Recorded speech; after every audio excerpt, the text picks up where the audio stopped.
누가복음 20장 9절부터 19절까지의 말씀을 봉독해 드리겠습니다. 그가 또 비유로 백성에게 말씀하시기 시작하시니라.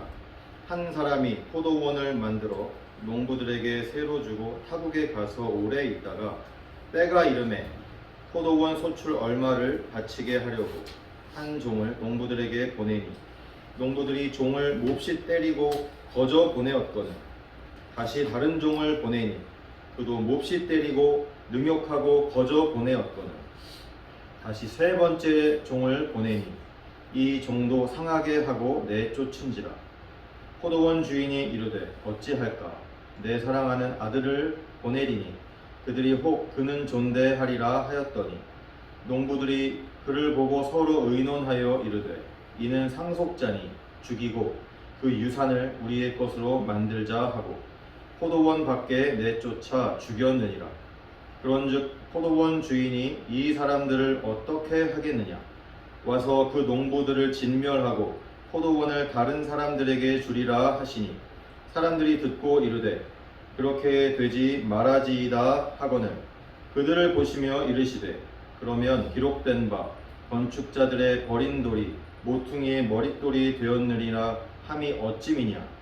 무릇 이 돌 위에 떨어지는 자는 깨어지겠고 이 돌이 사람 위에 떨어지면 그를 가루로 만들어 흩으리라 하시니라. 서기관들과 대제사장들이 예수의 이 비유는 자기들을 가리켜 말씀하심인 줄 알고 즉시 잡고자 하되 백성을 두려워하더라. 하나님의 말씀입니다. 아멘.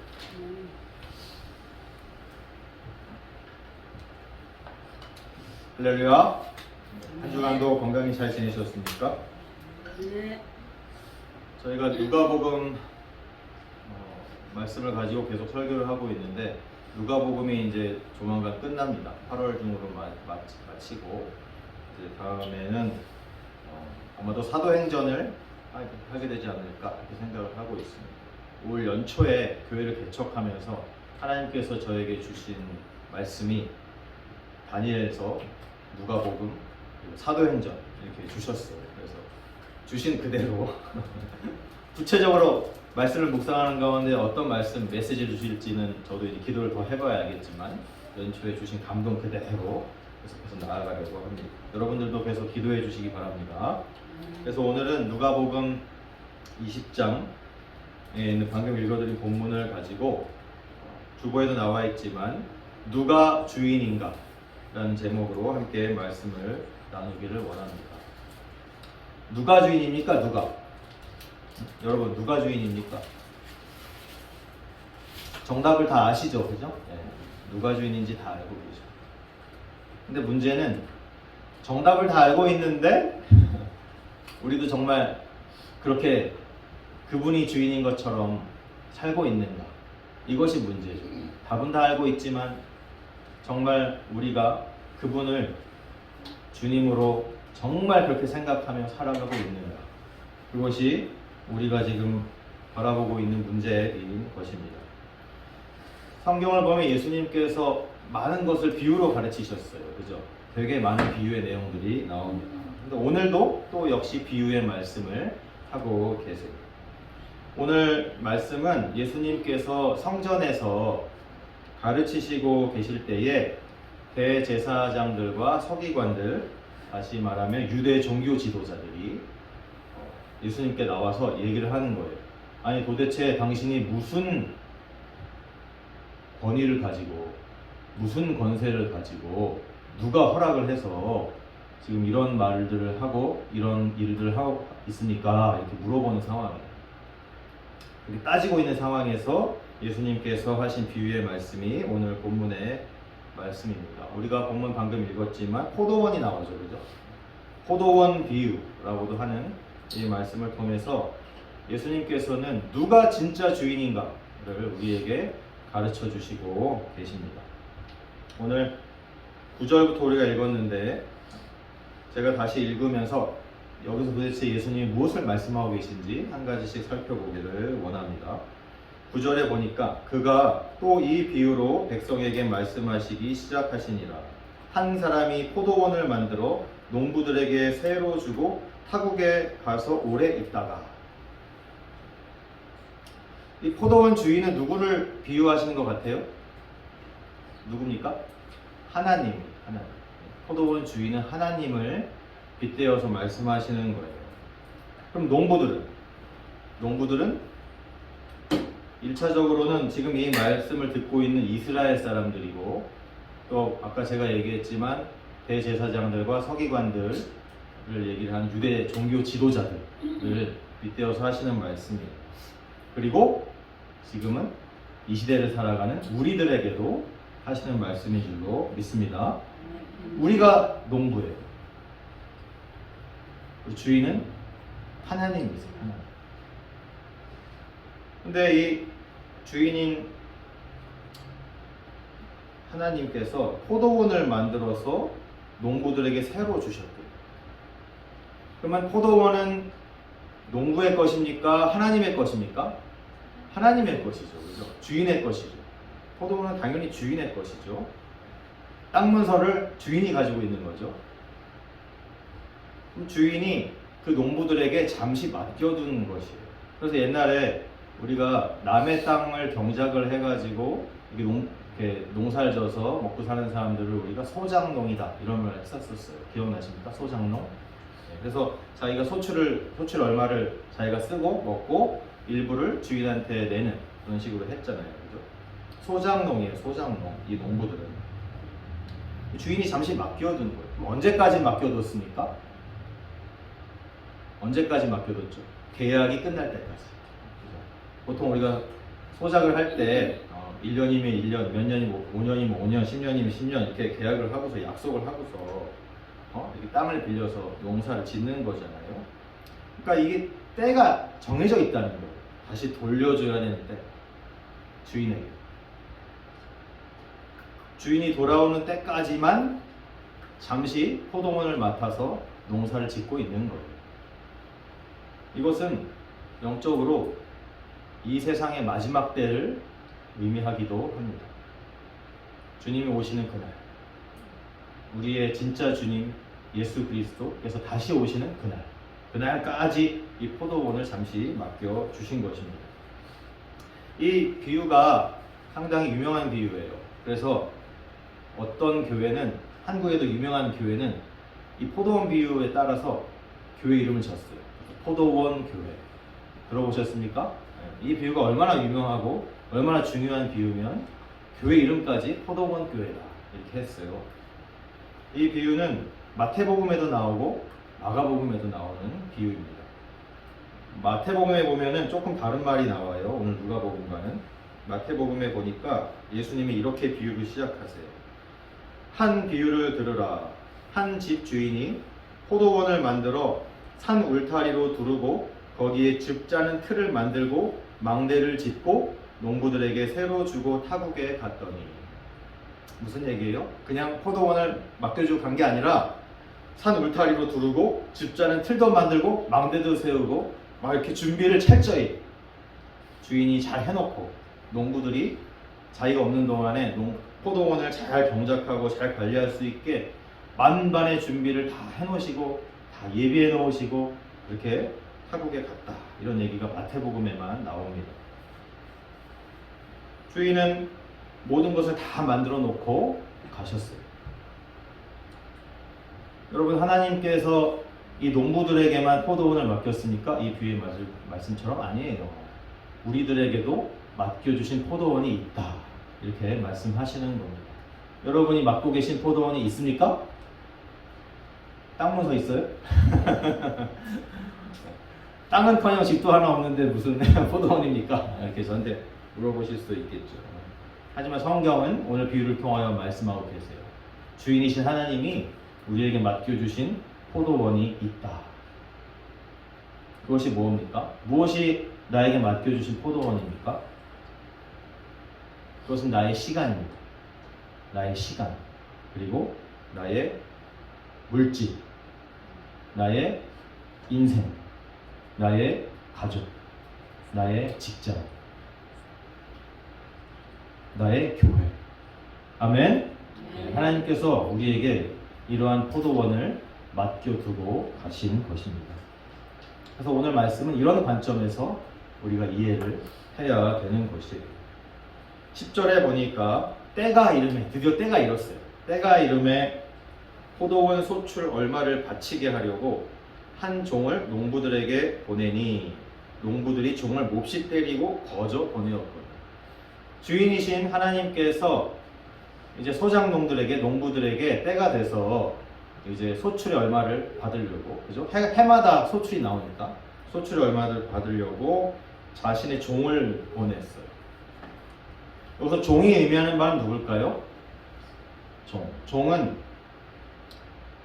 1차적으로는 구약 성경에서 나오는 선지자들을 의미해요. 하나님께서 이스라엘 백성을 회개시키려고 그렇게 여러 차례 수많은 선지자들을 보내셨잖아요. 그죠? 오늘 본문에 보면 종을 3번 보냈어요. 첫 번째 보내고, 두 번째 보내고, 세 번째 보냈어요. 뭐 3번만 보내셨으니까 실제로는 수많은 선지자들을 이스라엘 백성들한테 구약 성경에 보면 계속적으로 수천 년 동안 보내셨죠. 그런데 끝까지 이스라엘 사람들은 완고하여서 하나님의 말씀을 듣지 않았어요. 여러분 기억하시죠? 회개하지 않았어요. 하나님의 회개하라, 우상숭배를 그쳐라, 정의와 공의를 행하라, 하나님 말씀대로 순종하며 살아라. 아무리 얘기했지만 종들을 통하여 듣지 않았어요. 듣지 않다가 어떻게 됐습니까? 나중에는 원래는 한 나라였던 나라가 남북으로 나뉘게 되고, 그죠? 북이스라엘이 먼저 멸망하고 남유다도 나중에 멸망하여서 다 바벨론 포로로 끌려가가지고 완전히 멸망하는 그런 그런 징계를 받았잖아요. 그죠? 그 말씀을 지금 하고 계시는 거예요. 결국 다 멸망했습니다. 그런데 그렇게 멸망했는데도 지금 이 예수님 시대에도 이미 이스라엘은 멸망을 해가지고 로마의 지금 다스림을 받고 있다고 했잖아요. 그죠? 오늘 광복절인데 우리 대한민국도 일제 치하에 이렇게 오랫동안 살았잖아요. 마찬가지로 이스라엘도 로마의 치하에 이렇게 오랫동안 살았어요. 여전히 나라는 멸망한 상태예요. 그런데도 여전히 같은 모습이라는 거예요. 이스라엘 백성들. 또 오늘 본문에도 여기 읽진 않았지만 20장에 나오는 대제사장들이나 서기관들 같은 유대 종교 지도자들을 비롯해서 여전히 죄 가운데 거하고 있다는, 하나님 말씀대로 전혀 순종하지도 않고 여전히 같은 모습이다라는 거예요. 주인에게 농부들이 소출을 바친다는 의미는 비유에서는 물질을 드리는 것처럼 이렇게 생각이 될 수 있지만 이거 비유예요. 비유이기 때문에 물질을 단순히 드리는 것을 의미하는 것이 아니에요. 소작농이 그 밭의 포도원 주인에게 때가 되면 정기적으로 소출을 드리는 것은 뭘 의미하는 거냐면 주인과 소작인의 관계를 의미를 하는 것입니다. 소작농의 입장에서 정기적으로 주인에게 포도원의 세금을 내는 것이, 소출을 바치는 것이 주인과 소작농의 관계를 잘 유지하고 있는 것입니까? 그죠? 네, 그게 잘 유지하고 있는 거예요. 이것은 이 세상을 살아가는 동안 우리와 나와 하나님과의 관계를 의미하는 것입니다. 얼마나 주인과 소작농의 관계처럼 나와 하나님과의 관계를 잘 유지하고 있는가, 그것을 얘기를 하는 거예요.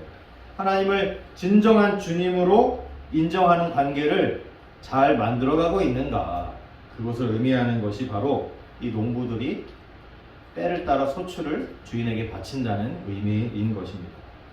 여러분, 나에게 잠시 맡겨주신 포도원의 소출을 주인이신 하나님께 잘 이렇게 때마다 바치고 계십니까? 다시 말하면 하나님과의 관계가, 나와의 관계가 정상적으로 잘 유지가 되고 계시냐는 말씀입니다. 잘 되고 계세요? 첫 번째 종을 이 농부들이 소출을 돌려주기는커녕 때려서 보내버렸어요. 그랬더니 11절 12절에 나와요. 다시 다른 종을 보내니 그도 몹시 때리고 능욕하고 거저 보내었거든요. 12절에도 다시 세 번째 종을 보내니 이 종도 상하게 하고 내쫓은지라. 이런 일이 발생하고 말았습니다. 지금 이 상황을 지금 이 세상에 실제 일어날 만한 일로 조금 각색을 해서 얘기를 하자면 이런 상황이에요. 만약에 저는 지금 뭐 그런 게 없지만 만약에 제가 세탁소를 하나 크게 경영하고 있는 사장이라고 한번 생각을 해봅시다. 제가 세탁소를 하나 큰 세탁소를 경영하고 있는 사장이에요. 세탁소가 내 거예요. 내 거. 만약에 그렇다고 생각을 해봐요. 그럼 만약에 근데 너무 세탁소가 경영이 잘 됐어요. 돈을 많이 벌었어요. 그런데 한국에서 뭐 일이 생겼어요. 그래가지고 몇 년간 잠시 미국에 있는 제가 경영하던 세탁소를 잠시 직접 경영을 못하게 된 그런 상황이 됐어요. 그래서 매니저를 세웠어요. 매니저를 세우고 직원도 세우고 알바생도 세우고 이렇게 세웠어요. 세우고 내가 한국에 일이 있어가지고 한 2, 3년 갔다 와야 되니까 내가 없는 동안에 매니저를 중심으로 해가지고 세탁소 경영을 잘 해라 이렇게 맡겼어요. 맡기고 제가 한국에 갔다고 한번 생각을 해봅시다. 제가 이제 한국에 가가지고 일을 보다 보니까 이제 돈이 좀 가져갔던 돈이 다 썼어요. 그래가지고 그동안 매니저와 직원들이 열심히 또 세탁소에서 돈을 벌었을 거니까 돈을 좀 받아서 써야겠다 이렇게 생각을 하고 매니저한테 연락을 했습니다. 제가. 그런데 연락이 안 됩니다. 잠수를 타버린 거예요. 그래서 직원들한테 연락을 했더니 연락도 안 받아. 전화도 안 되고 카톡도 안 되고 이메일을 써도 안 되고 아무것도 안 되는 거예요. 제가 답답하겠습니까? 답답하지 않겠습니까? 답답하죠. 그래서 가장 친하게 지내는 예를 들어서 변집사님 우리 변집사님을 집사님 제가 세탁소에 가가지고 지금 어떻게 돌아가고 있는지 전혀 연락도 안 되고 돈도 좀 필요한데 집사님이 대신 가셔서 세탁소에서 돈을 좀 찾아다가 저한테 좀 보내주세요. 매니저가 연락이 안 됩니다. 제가 이렇게 변집사님한테 연락을 했어요. 그래서 변집사님이 알겠습니다 목사님 제가 가서 알아볼게요. 변집사님이 가셨어. 갔더니 웬걸 멀쩡하게 세탁소는 아주 쌩쌩 잘 돌아가고 있고 돈도 열심히 벌고 사업도 잘 되는데 저 대신 세탁소를 찾아간 변집사님을 그 매니저와 직원들과 알바생들이 보자마자 때리기 시작합니다. 이런 상황. 그 변집사님이 흠씬 두들겨 맞고 쫓아서 저한테 연락을 합니다. 갔는데 멀쩡히 세탁소 잘 들어가는데 매니저와 직원들이 나를 이렇게 때렸다. 이렇게 저는 연락을 받게 되는 상황이에요. 이런 상황이에요.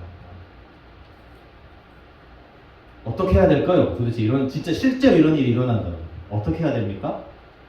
여러분 어떻게 하시겠습니까? 경찰에 신고해야죠. 안 하시겠어요? 안 하시겠어요? 경찰에 신고해야 돼요. 경찰에. 근데 오늘 본문을 보니까 이 예수님 시대에는 만약에 이런 일이 일어났다면 경찰은 없으니까 아마도 군대에 신고를 해야 되는 것입니다. 그러면 군대를 보내서 이걸 해결해야 되는 상황이에요. 그죠? 그런데 이 주인은 그러지 않았어요. 이 주인은 그러지 않았어요. 어떻게 했습니까? 또 보냈어요. 또 다른 종을 또 보냈어요. 3번이나 보냈어요. 그 종들이 계속 매맞고 죽을 지경까지 매맞고 내쫓기는데도 계속 종들을 보냅니다. 이상하죠, 그죠? 우리의 상식으로는 이해할 수 없는 하나님, 주인의 이런 모습을 볼 수가 있습니다. 이렇게 지속적으로 종들을 보내는 그런 모습에서 우리를 향한 하나님의 사랑을 우리가 알 수가 있는 것입니다. 아멘. 이것은 하나님의 사랑이에요. 하나님의 사랑.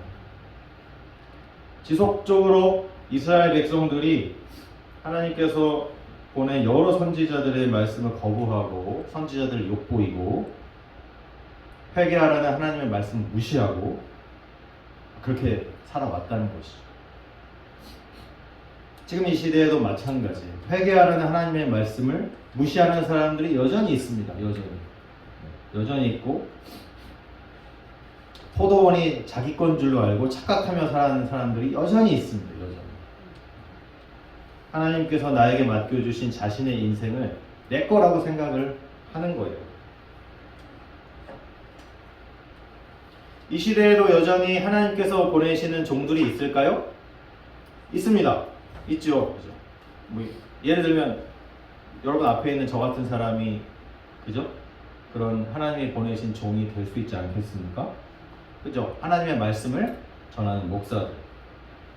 물론 제가 보기에도 가짜처럼 사기꾼처럼 보이는 목사들도 있습니다. 분명히. 예를 들면은 저기 캘리포니아에 가면은 목사 중에 70%는 사기꾼이고 진짜는 30%밖에 없다. 이런 얘기 들어보셨어요? 네, 저는 옛날부터 들어봤습니다. 캘리포니아의 목사의 30%만 진짜고 70%는 사기꾼이다. 이런 얘기도 많이 들어봤어요. 안타깝게도 지금 이 시대에 하나님의 이런 오늘 성경 말씀에 주인이 보낸 종의 역할을 잘 감당해야 되는 목사님들이 이어야 함에도 불구하고 이 종들이 다른 데 더 관심이 많으신 분들이 가끔 계세요. 예를 들면 돈에 더 관심이 있다든지 여자에 더 관심이 있다든지 아니면 아직 그런 것보다는 자기 자신의 어떤 인격에 아직 성숙함이 부족해서라든지 자아가 너무 강해서라든지 자존심이 너무 세서 등등 여러 가지 많은 이유로 하나님의 종의 역할을 잘 감당하지 못하고 넘어지는 성도들보다도 못한 그런 하나님의 종들이 많이 있는 것을 봅니다. 안타깝죠. 그렇다면 여러분 앞에 서 있는 저는 어떤 부류 같습니까? 네? 진짜 같습니까? 가짜 같습니까? 진짜 같습니까? 사기꾼 같습니까? 네? 사기꾼이라고 생각하면 여러분들 이렇게 모이지도 않겠죠. 그죠? 네. 그래서 감사하게 생각하고 있습니다. 그런데 저 스스로도 이렇게 정말 하나님 앞에 겸비하여 말씀과 기도로 깨어있지 않다면 이런 다른 넘어지는 목사님들처럼 똑같은 모습으로 넘어질 수밖에 없는 연약한 인간이고 연약한 목사구나 이렇게 스스로를 생각하게 됩니다. 뭐 완벽한 인간은 없잖아요. 그죠? 여러분 이 하나님의 말씀을 전하는 이 종들의 말씀을 반드시 들어야 되고 그리고 그 종들이 시키는 대로 소출을 내놓아야 되는 이 농부들인데 이 농부들이 지금 말을 안 듣고 있는 상황이잖아요. 이 농부들은 어떻게 해야 되겠습니까? 어떻게? 하나님께서는 기다리고 계시는 거예요. 계속 기다리고 계세요. 사랑으로 기다리고 계시는 거예요. 뭘 기다립니까? 그 소작농들이 마음을 돌이킬 수 있는 시간을 주시면서 사랑하심으로 계속 기다리고 계시는 거예요. 잘못을 돌이킬 기회를 계속 주시는 거예요. 기회는 3번 나왔지만 사실 더 많이 줬어요. 실제로 이스라엘 백성들에게 기회를 많이 주신 것뿐만 아니라 우리에게도 아멘. 하나님은 우리에게도 기회를 많이 주세요. 기회를 많이 주십니다. 3번만 주십니까? 아니에요. 셀 수 없는 수많은 기회를 우리에게 주세요. 길이 참으시고 길이 사랑하심으로 우리에게 계속적으로 기회를 주세요. 여러분 그런데 그 기회가 영원한 기회입니까?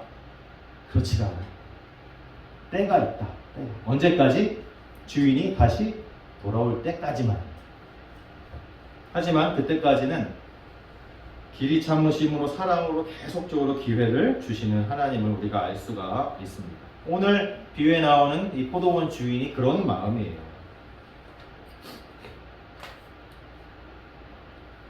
그래서 13절에 보니까 포도원 주인이 이렇게 얘기합니다.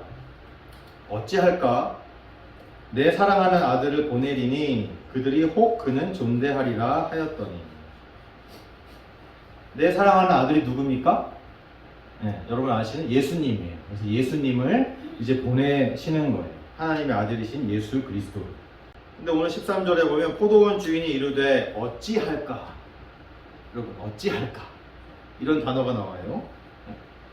어찌할까라는 이 탄식이 나옵니다. 주인의 탄식. 여러분, 이 주인의 탄식, 다시 말하면 하나님의 탄식이죠. 그죠? 어찌할까? 도대체 어찌할까? 이 하나님의 탄식이 정기적으로 받아야 되는 소작세를, 포도원의 소출을 못 받아가지고 그게 아까워서 하는 탄식이겠습니까? 아니에요. 당연히 아니에요. 자신이 보낸 종들이 매를 맞아가지고 그것이 안타까워서 하는 탄식이겠습니까? 아니에요. 그것도 아니에요. 그럼 뭐 때문에 이렇게 하나님께서 어찌할까 탄식하시고 계시겠습니까? 뭐 때문에? 네, 하나님이 관심 있는 거, 이 주인이 관심 있는 거는 이 농부들이 마음이 변하는 것이에요. 농부들이 마음이 변했어. 그래서 자신과의 이런 농부와 주인의 관계를 깨뜨렸다는 거예요. 그것이 회복되지 않은 것에 대해서 어찌할까 이렇게 탄식하고 계시는 것입니다. 도대체 내가 어떻게 해야지 다시 이 관계가 돌아올 것인가, 이걸 탄식하고 계시는 겁니다. 이것이 하나님께서 사실 우리를 바라보는 탄식도 이와 같습니다. 도대체 내가 널 어떻게 해야지 제대로 인생을 살아가겠니? 이렇게 말씀하시는 거예요. 도대체 내가 어떻게 해야 나를 진정한 주인으로 인정하겠니? 도대체 내가 어떻게 해야 그렇게 되겠니? 이렇게 탄식하시는 것입니다. 어찌할까? 그랬더니 농부들이 아들을 이제 주인이 보내니까, 그러면 아이고 아들이 왔으니까 어떻게 해야 되겠습니까? 여러분이 농부라면 어떻게 하겠어요? 종을 그동안 흠씬 패서 보냈는데 이제는 주인의 아들이 왔어. 어떻게 하겠습니까? 그러면은 제대로 세를 계산해가지고 제대로 줄 수도 있잖아요. 그죠? 나름 더 대표성이 있는 사람이 왔으니까. 그런데 오늘 본문에 보니까 농부들이 그러지 않았어요. 근데 사실 이 본문에 나온 농부들의 모습이 우리의 모습입니다. 악한 우리의 모습을 적나라하게 보여주고 있는 것이에요. 농부들이 아들을 보자마자 이렇게 얘기를 합니다. 14절. 농부들이 그를 보고 서로 의논하여 이르되 이는 상속자니 죽이고 그 유산을 우리의 것으로 만들자 하고, 이런 끔찍한 생각을 하게 됩니다. 이 14절 한 절에 간단하게 나왔지만 이 상속자라고 얘기를 했어요. 상속자는 이거를 봤을 때 이 주인이 외아들을 가지고 있었구나. 그죠? 아들이 하나밖에 없었고 유일한 상속자구나. 독생자구나. 라는 것을 알 수 있어요. 당연히 이것은 예수님을 의미하는 거예요.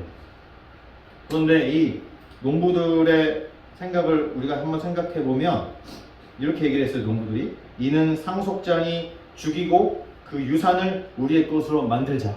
상속자를 죽이면 그 유산이 자기 것으로 된다는 생각을 했어요. 어떻게 이런 생각을 할 수 있을까요? 이 상속자를 죽이면 주인의 유산이 내 거가 된다고 생각을 하는 거예요. 왜 이렇게 생각했냐 하면 주인이 죽었다고 생각을 한 거예요. 타국에 간 주인. 타국에 간 주인이 죽어서 본인이 직접 못 오니까 아들이 왔구나. 이렇게 생각을 하는 거예요. 그럼 이 아들도 죽이면 이 포도원은 주인 없는 게 되니까 내 거가 되겠구나. 이렇게 생각하는 거예요. 그러니까 주인의 생각을 전혀 모르는 거예요. 주인의 입장. 주인이 그래도 농부들 생각해가지고 자기 아들을 보냈는데 농부들은 주인이 죽었구나. 이렇게 생각하는 거예요. 상속자도 죽이면 내게 되겠구나. 이렇게 악한 생각을 하게 되는 것입니다. 그래서 실제로 유대 종교 지도자들, 유대인들이 이 예수님을 십자가에 달려 죽게 했죠. 그죠? 그것을 1차적으로는 말씀하시는 거예요. 여러분, 실제로 수많은 사람들이 이렇게 이 농부들처럼 생각을 하며 살아갑니다. 어떻게 생각했다고요? 주인이 죽었구나. 이렇게 생각을 한다는 거예요. 주인이 죽었다. 하나님은 없다. 내 인생은 나의 것이다. 내가 나의 주인이구나. 내 인생은 주인이 나구나. 이렇게 착각하고 살아가는 사람들이 많이 있다는 것입니다.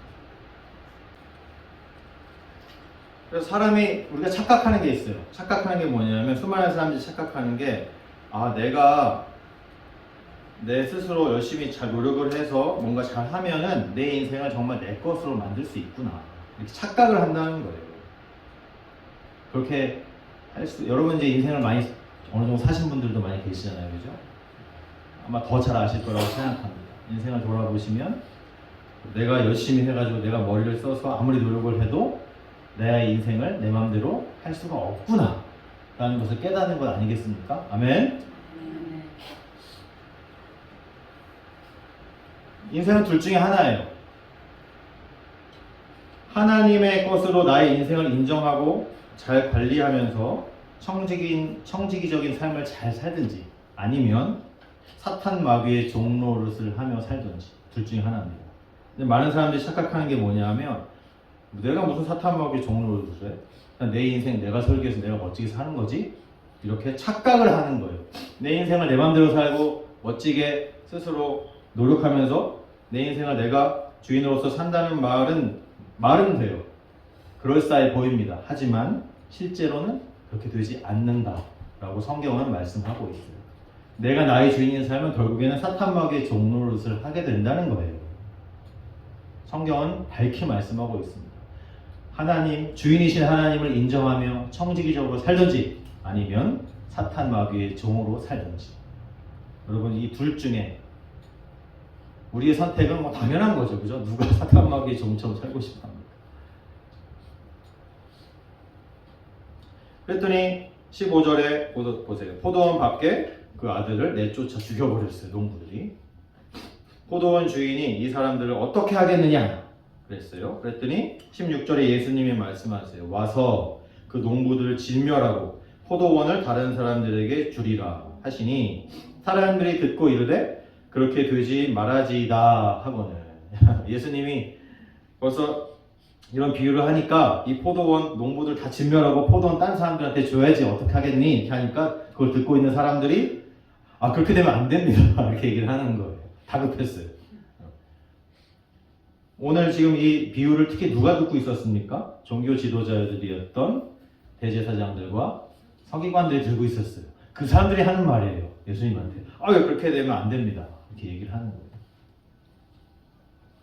그런데 마태복음에 이 얘기가 또 있다고 그랬었잖아요. 마태복음에는 이렇게 말씀하고 있어요. 그들이 말하되 그 악한 자들을 진멸하고 포도원은 제때에 열매를 바칠 만한 다른 농부들에게 새로 줄지이다.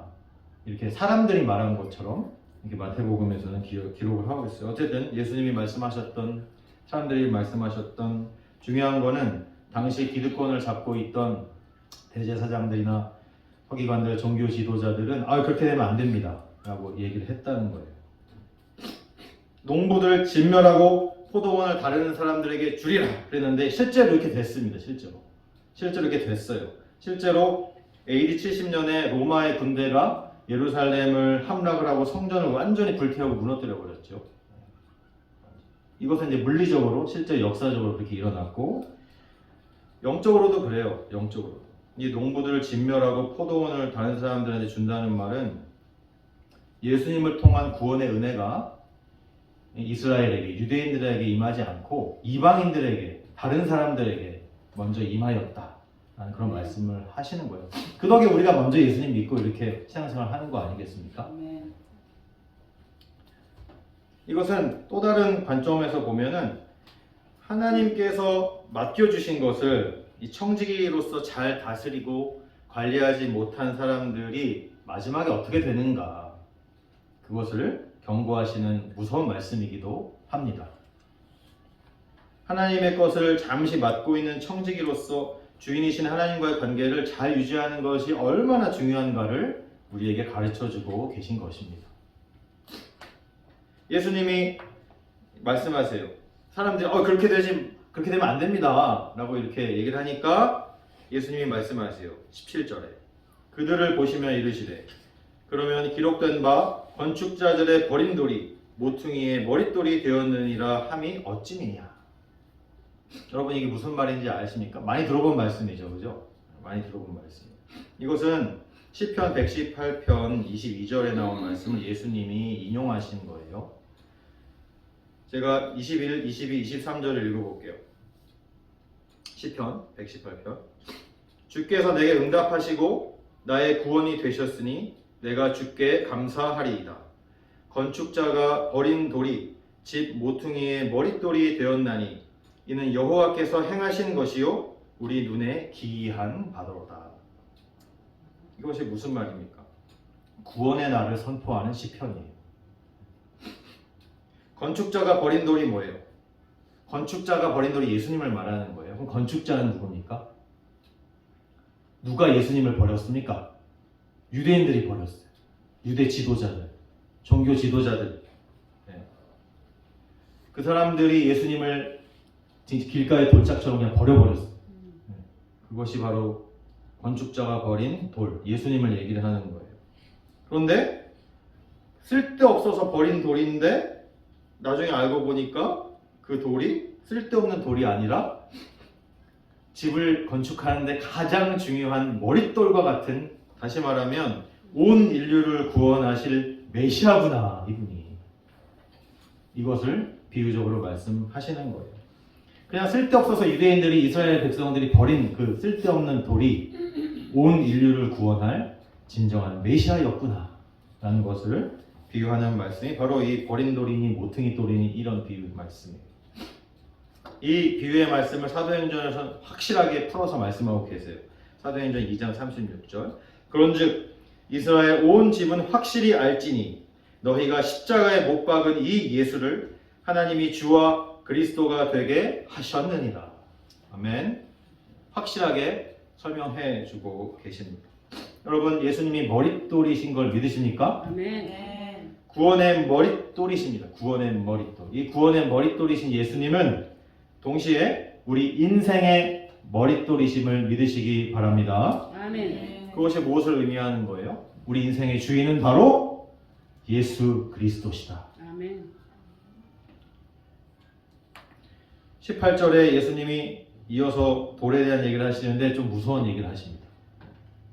무릇 이 돌 위에 떨어지는 자는 깨어지겠고 이 돌이 사람 위에 떨어지면 그를 가루로 만들어 흩으리라. 무서운 말씀을 하고 계시죠. 이게 무슨 얘기예요?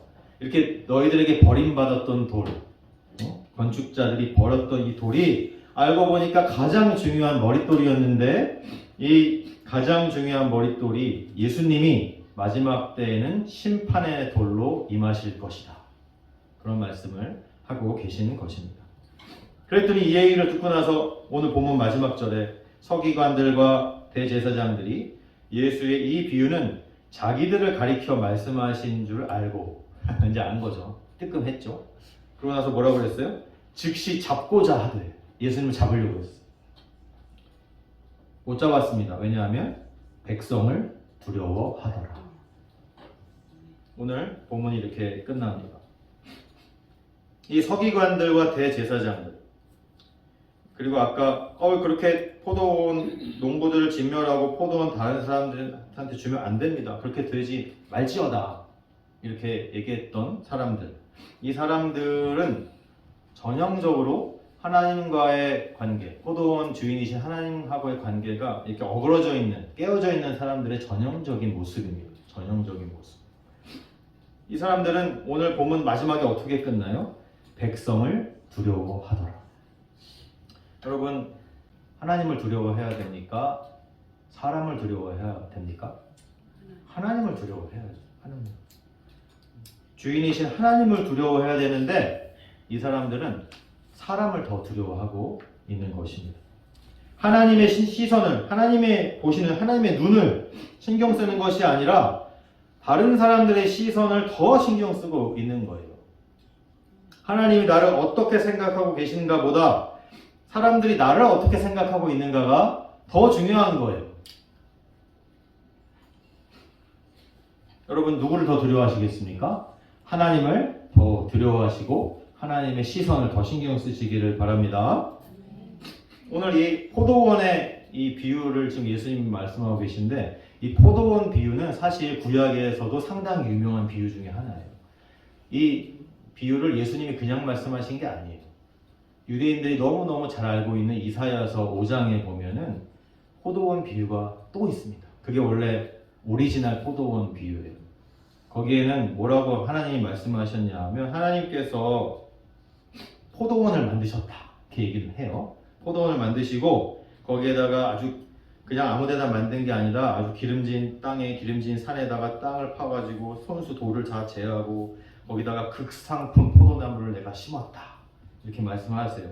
그래가지고 거기다가 망대도 세우고 막 술틀도 파고 잘 관리를 잘 준비를 해놓고 최상급의 포도 맺기를 기다렸다 이렇게 말씀하세요. 그랬더니 웬걸 기대와는 다르게 들포도가 나왔네 이렇게 탄식을 하시는 장면이 이사야서에 나옵니다.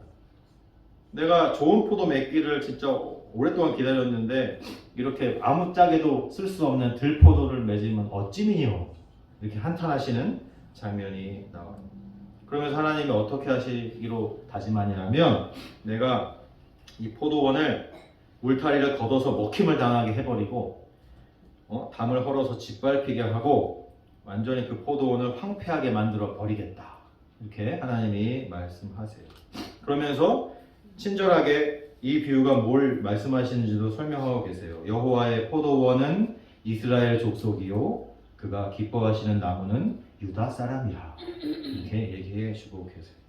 이게 의미하는 말은 뭐냐면, 이거 유대 사람들이 다 알고 있는 내용이에요. 자세하게 주인 되신 하나님이 원하시는 대로 좋은 포도를 맺지 않는 이스라엘 백성을 향한 회개의 말씀인 것입니다. 오늘 그걸 가지고 예수님이 또 말씀하고 계신 거예요. 또 우리 말씀을 이제 정리를 하고 마치기를 원합니다. 우리는 이 포도원 비유에서 나오는 소작농 같은 사람입니다. 내 것이라고 착각하는 순간 우리는 하나님의 진노의 대상이 되는 것입니다. 내가 맡아서 관리하고 다스리고 있는 포도원의 주인은 하나님이심을 망각해서는 안 되는 것입니다. 여러분의 시간이 하나님의 것입니다. 아멘.